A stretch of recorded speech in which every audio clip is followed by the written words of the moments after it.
Okay, here we are, first day's out with the new Teknetics T2. I'm just going to run through some of the settings with you here, just to show you what I'm using at the moment.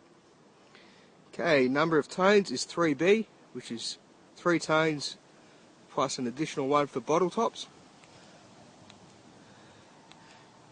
Your sensitivity is at 60.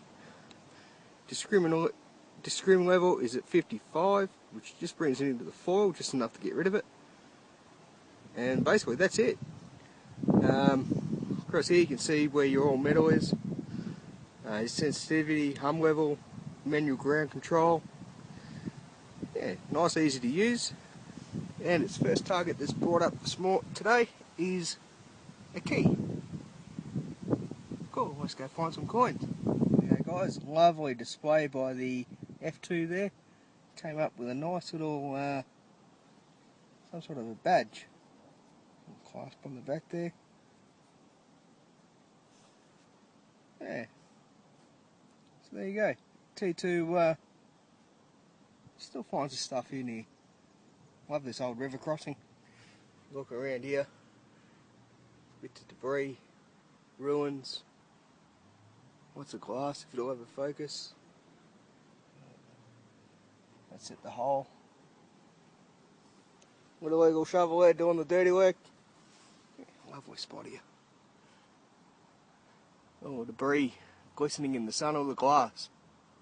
Broken glass, that is. At the river crossing. Beautiful.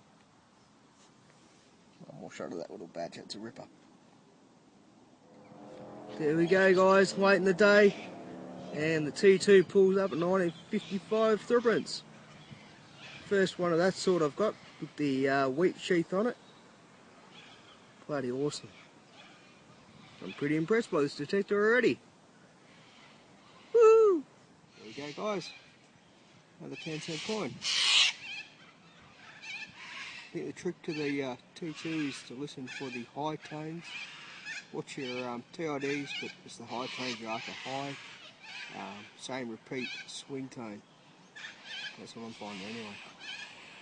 There we go guys. My first American coin. The 1 cent. I'm now at the back of the ruins. Well, this would have been at the top, in amongst all the still owned shops and all that sort of stuff. Bit of a vacant block in there. I'm going to have a quick scrounge around in, and that was sitting there sunbaking. Mine now.